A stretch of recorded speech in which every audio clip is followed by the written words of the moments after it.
வணக்கம் நண்பர்களே, முக்கியமான டாபிக்கை இந்த பதிவில் பார்க்கலாம். இந்த திருப்பரங்குன்றம் விவகாரம் தொடர்பாக தமிழக மீடியாக்கள்லாம் பாஜக ஹிந்து முன்னணி தான் ஏதோ பெரிய பிரச்சனையை தூண்டுறாங்க அப்படிங்கிற மாதிரி செய்திகள் வெளியிட்டு இருந்தாங்க. அந்த நேரத்தில் அண்ணாமலை ஒரு ப்ரெஸ் மீட் கொடுத்தாரு, டீட்டெயிலாக ஒரு ப்ரெஸ் மீட் கொடுத்தாரு இந்த திருப்பரங்குன்றம் விவகாரம் தொடர்பாக.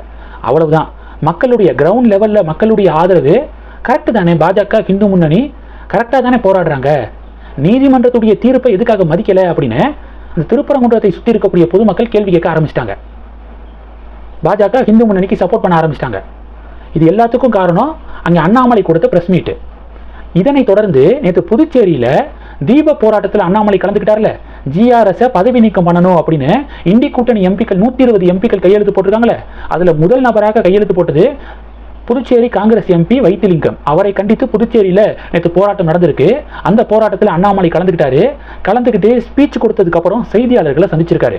ஃபர்ஸ்ட் எடுத்தோன்னே எப்படி ஆரம்பிச்சிருக்காருன்னா, ஹிந்து சமூகம் ஒன்றாக நிற்க வேண்டும், முருகனுக்காக நாம் ஒன்றிணையவில்லை என்றால் வேறு யாருக்காக ஒன்றிணைய போகிறோம், என் மதத்துக்கு யார் சப்போர்ட்டாக நிற்கிறாங்க அப்படின்னு பார்த்து தான் மற்ற மதத்தினர் ஓட்டு போடுறாங்க, ஹிந்துக்கள் மட்டும்தான் பிரிந்து வாக்களிக்கிறோம் அப்படின்னு சொல்லிட்டு அண்ணாமலை இந்த ஸ்டேட்மெண்ட் கொடுத்திருக்காரு. மறுபடியும் சொல்றேன், ஹிந்து சமூகம் ஒன்றாக நிற்க வேண்டும், முருகனுக்காக நாம் ஒன்றிணையவில்லை என்றால் வேறு யாருக்காக ஒன்றிணைய போகிறோம், என் மதத்திற்கு யார் ஆதரவாக நிற்கின்றார்கள் என்று பார்த்துதான் மற்ற மதத்தினர் வாக்களிக்கிறார்கள், ஹிந்துக்கள் மட்டும்தான் பிரிந்து வாக்களிக்கிறோம் அப்படின்னு அண்ணாமலை ஃபர்ஸ்ட் ஸ்டேட்மெண்ட் கொடுத்திருக்காரு.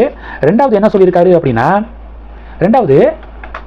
உயர்நீதிமன்ற மதுரை கிளையில் கோயில் நிர்வாகம் சார்பாக ஆஜரான வழக்கறிஞர், முருகனுக்கு வேணா 2 மனைவிகள் இருக்கலாம், ஆனால் ஒரு இடத்துல தான் தீபம் ஏற்ற முடியும் அப்படிங்கிற மாதிரி நக்கல் நையாண்டியோட பேசியிருக்காரு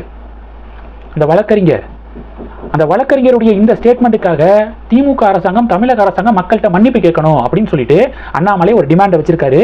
இது 2.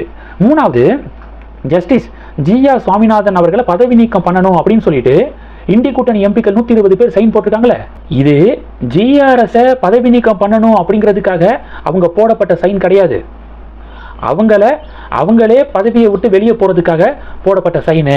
2026 அது நடக்கும் பாருங்க, 2029 நடக்கும் பாருங்க அப்படின்னு சொல்லிட்டு அண்ணாமலை பேசியிருக்காரு. இது 3. நாலாவது, பாஜகவும் இந்து முன்னணியும் கிறிஸ்தவர்கள் மற்றும் இஸ்லாமியர்களுக்கு எதிரான இயக்கம், கட்சி கிடையாது, எல்லாத்துக்கும் ஆதரவான கட்சி தான், அமைப்பு தான் இந்து முன்னணியும் பாஜகவும். ஆனால் நாங்கள் என்ன பண்ணுறோம் அப்படின்னா, ஹிந்து மதத்தில் ஹிந்துக்களுடைய சென்டிமெண்ட்ஸை ஹர்ட் பண்ணுற மாதிரி சில விஷயங்கள் நடக்குது, அதை ஓட் பேங்க் பாலிடிக்ஸ்க்காக மற்ற யாருமே கண்டுக்க மாட்டாங்க, நாங்கள் தான் களத்தில் இறங்கி அது தப்பு, எதுக்காக ஹிந்துக்களுடைய உணர்வுகளை காயப்படுத்துறீங்க அப்படின்னு சொல்லிட்டு உண்மையை உறக்க சொல்கிறோம். உண்மையை உறக்க யாரும் சொல்றது இல்லை, காரணம் vote bank politics.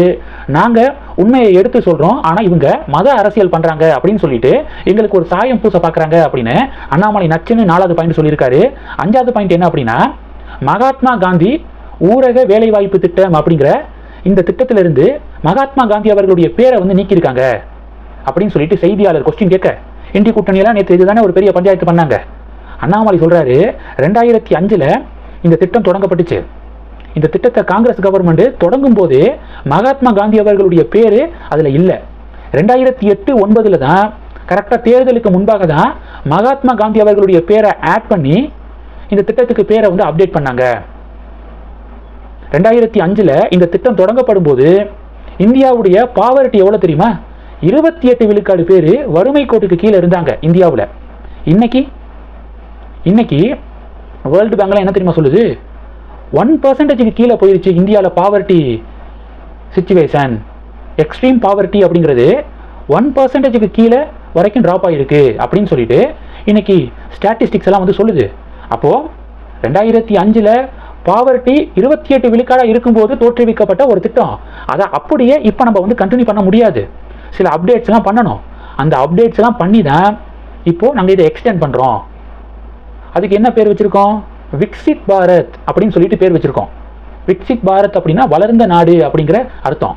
Mahatma Gandhi அவர்களுடைய கனவே இந்தியா வளர்ந்த நாடாக ஆகணும் அப்படிங்கிறது தான். அதனால காந்தி அவர்களுடைய கனவை நாங்கள் பேராக வச்சுருக்கோம் அப்படின்னு அண்ணாமலை விளக்கம் கொடுத்துருக்காரு. அடுத்து இன்னொரு விஷயம் சொல்லியிருக்காரு, என்னன்னா 100 நாள் வேலை திட்டத்தை 125 நாளாக நாங்கள் உயர்த்தியிருக்கோம். எந்த தேர்தல் அறிக்கையிலையும் நாங்கள் இதை பண்ண போகிறோம் அப்படின்னு நாங்கள் சொல்லாமலே நாங்கள் பண்ணியிருக்கோம். ஆனால் திமுக 100 நாள் வேலை திட்டத்தை 150 நாளாக உயர்த்துவோம் அப்படின்னு சொல்லிட்டு தேர்தல் அறிக்கையில் சொல்லியிருக்காங்க. ஏன் அவங்களுடைய வாக்குறுதியை அவங்க நிறைவேற்றலை? இதுக்கு பதில் சொல்ல ஸ்டாலின் அவர்கள் தயாரா அப்படின்னு அண்ணாமலை கொஸ்டின் கேட்டிருக்காரு. அடுத்து, மகாத்மா காந்தி அவர்களுக்கு முன்னுரிமை கொடுக்கக்கூடிய இயக்கம் BJP, prime minister Modi Swachh Bharat scheme இருக்குல்ல, அது எப்போ தொடங்கப்பட்டுச்சு? காந்தி அவர்களுடைய பிறந்த நாளை முன்னிட்டு அக்டோபர் 2 தான் ஸ்வச் பாரத் மிஷன் வந்து ஸ்டார்ட் ஆனிச்சு, லான்ச் செய்யப்பட்டுச்சு. ஸ்வச் பாரத் மிஷனுடைய லோகோவை போய் பாருங்க, ஒரு கண்ணாடி சிம்பிள் இருக்கும். யாரு கண்ணாடி? காந்தி அவர்களுடைய மூக்கு கண்ணாடி. அது பிரைம் மினிஸ்டர் மோடி அவர்கள் காந்தி அவர்களை மதிக்கலையா? இந்தி கூட்டணி இப்படி ஒரு போலியான கட்டமைப்பை உருவாக்க பார்க்குறாங்க. ஆனால் பொதுமக்கள் தெளிவாக இருக்காங்க, மோடி அவர்கள் பின்னாடி நிற்கிறாங்க அப்படின்னு அண்ணாமலை நேற்று புள்ளி விவரத்தோட நேற்று இந்தி கூட்டணியை துவம்சம் பண்ணியிருக்காரு. அண்ணாமலை அவர்களுடைய செய்தியாளர் சந்திப்புக்கு பிறகு டெல்லியிலிருந்து பல தலைவர்கள் பார்த்தீங்கன்னா அண்ணாமலைக்கு ஃபோன் பண்ணி பாராட்டியதாக சில செய்திகள்லாம் பார்க்க முடியுது. ஏன்னா அண்ணாமலையுடைய ப்ரெஸ் மீட்டுக்கு பிறகு நார்த் பெல்ட்டில் இருக்கிற எல்லாருமே அண்ணாமலையுடைய அந்த பேச்சை ஹிந்தியில் சப்டைட்டில்லாம் போட்டு, ஆங்கிலத்தில் சப்டைட்டில்லாம் போட்டு அங்கே பயங்கரமாக ஷேர் பண்ணியிருக்காங்க. இந்த 100 நாள் வேலை திட்ட விவகாரத்தில் அண்ணாமலையுடைய இந்த கேள்வி, அண்ணாமலையுடைய புள்ளி விவரம் இதெல்லாம் ஹிந்தியில் டப் பண்ணி ஹிந்தியில் சப்டைட்டில்லாம் போட்டு ஷேர் பண்ணியிருக்காங்க. இந்தி கூட்டணிக்கு ஆப்போசிட்டாக தான் இந்த விவகாரம் திரும்பி இருக்கு. அதனாலேயே டெல்லியில் பல தலைவர்கள் அண்ணாமலைக்கு ஃபோன் பண்ணி ஃபென்டாஸ்டிக் ப்ரெஸ் மீட் அப்படின்னு சொல்லிட்டு பாராட்டியதாக சில செய்திகளை பார்க்குறோம். இது திமுகவுக்கு பெருத்த சோகத்தை ஏற்படுத்தியிருக்கு. இந்த டாபிக்ஸை பற்றி உங்களுடைய பார்வைகளை மறக்காமல் கமெண்ட் பண்ணுங்கள். தொடர்ந்து கனெக்டில் இருங்க. அடுத்தடுத்து நிறையா பதிவுகளை பார்க்க போகிறோம். நன்றி. ஜெய் ஹிந்த்.